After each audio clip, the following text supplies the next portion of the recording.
ఆ విద్యా కేంద్రం వివాదాలకు కేర్ ఆఫ్ అడ్రస్ గా నిలుస్తోంది. ప్రారంభం నాటి నుంచి ఎప్పుడు వివాదాలకు నిలయంగా మారడంపై విమర్శలు వస్తున్నాయి. విద్యార్థులను తీర్చిదిద్దాల్సిన విద్యా కేంద్రం వివాదాలకు నిలయంగా మారింది. తెలంగాణ రాష్ట్రం పేరుతో ఉన్న ఆ విశ్వవిద్యాలయం మారేదెప్పుడు అని విద్యార్థి సంఘాలు, విద్యావేత్తలు ఎదురు చూస్తున్నారు. చివరకు ఏసీబీ దాడులు, హైకోర్టు అక్షింతలు కొత్తగా లేకపోవడం విమర్శల పాలవుతోంది. అసలు ఆ విద్యా కేంద్రం ఎక్కడా? ఆ వివాదం ఏంటి? What's the story? Telangana university ప్రస్తుతం వివాదాలకు నిలయంగా మారిందన్న విమర్శలు వెల్లువెత్తుతున్నాయి. తెలంగాణ వర్సిటీలో 2012 అక్రమ నియామకాలపై ఇటీవల హైకోర్టు తీర్పు సంచలనంగా మారింది. హైకోర్టు ఆదేశాలు బేఖాతరు చేస్తున్న అధ్యాపకులపై విద్యార్థి సంఘాల నాయకులు, విద్యావేత్తలు ఆగ్రహం వ్యక్తం చేస్తున్నారు. అధ్యాపకుల ప్రయత్నాలకు ఓ ఉన్నతాధికారి సహాయ సహకారాలు అందిస్తున్నట్లు సంఘాల నాయకులు ఆరోపిస్తున్నారు.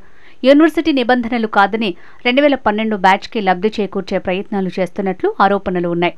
ఈ బ్యాచ్ అధ్యాపకులు విధుల్లో చేరిన సమయంలో తాము కోర్టు తుది తీర్పునకు కట్టుబడి ఉంటామని అండర్టేకింగ్ ఇచ్చారు. కానీ హైకోర్టు తుది తీర్పుకు ముందే ఓ అధికారి వాళ్ల ఫైళ్లను కదిలించడం చర్చనీయాంశంగా మారింది. ప్రొహిబిషన్ పీరియడ్ ముగిసిన తర్వాత సర్వీస్ కన్ఫర్మ్ చేస్తూ ఇచ్చిన లెటర్లోనూ కన్ఫర్మేషన్ అనేది కోర్టు తుది తీర్పునకు లోబడి ఉంటుందని స్పష్టంగా పేర్కొన్నారు.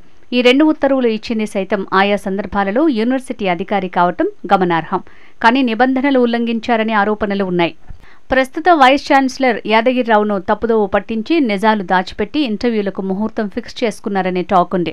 ఎప్పుడో 2019 నోటిఫికేషన్ ద్వారా చేసుకున్న దరఖాస్తులకి పరిశీలన చేసి నిజానికి ప్రతి 6 నెలలకు ఒకసారి CAS నోటిఫికేషన్ ఇవ్వాలని యూజీసీ నిబంధనలు చెప్తున్నా వాటిని అమలు చేయటం లేదు. ఆ విషయాన్ని పక్కన పెట్టి మరో నోటిఫికేషన్ కు బదులు పాత నోటిఫికేషన్నే ప్రామాణికంగా తీసుకున్నారు.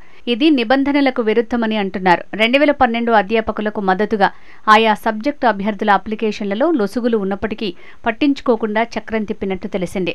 తనను వ్యతిరేకించే వాళ్ల దరఖాస్తులను కూడా పరిశీలన సమయంలో దగ్గరుండి క్లియర్ చేశారు అన్నది అత్యంత విశ్వసనీయ సమాచారం. కనీసం రీసెర్చ్ పేపర్లు లేనప్పటికీ యూజీసీ నిబంధనలు ఉల్లంఘించిన సస్పెండ్ అయిన వారిపై పాలక మండలి కేసులు నమోదు చేయాలని చెప్పినా అధ్యాపకుల దరఖాస్తుల విషయంలో ఎలాంటి ఇబ్బంది లేకుండా చూసే కుట్రలు జరుగుతున్నాయి. హైకోర్టు తీర్పు రావడంతో ఏమీ చేయలేని స్థితిలో ఉన్న రిజిస్ట్రార్ వీసీపై అన్ని రకాలుగా రాజకీయ నాయకులు, కొందరు ఉన్నతాధికారుల ద్వారా ఒత్తిడికి ప్రయత్నం చేస్తున్నట్లు సమాచారం.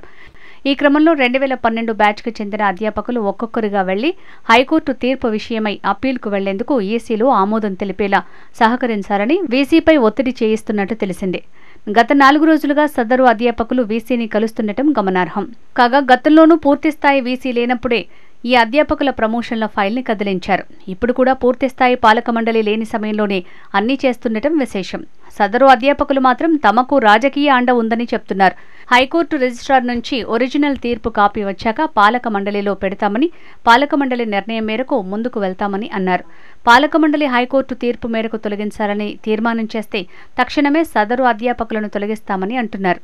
తెలంగాణ విశ్వవిద్యాలయాల్లో 2012 నాటి నియామకాలపై 13 ఏళ్లు సాగుతున్న న్యాయ పోరాటానికి ఉన్నత న్యాయస్థానం తీర్పు చారిత్రాత్మక ముగింపు పలికింది. అక్రమ నియామకాలను రద్దు చేస్తూ హైకోర్టు ఇచ్చిన తీర్పు 2 భిన్నమైన వర్గాల్లో భిన్నమైన భావోద్వేగాలను రగిల్చింది. దశాబ్ద కాలంగా ఉద్యోగాల కోసం ఎదురుచూస్తున్న నిరుద్యోగ అభ్యర్థుల్లో నూతనోత్సాహాన్ని నింపితే దశాబ్ద కాలానికి పైగా అక్రమ పద్ధతుల్లో కొలువుల్లో కొనసాగుతున్న ప్రొఫెసర్ల గుండెల్లో గుబులు రేపుతోంది.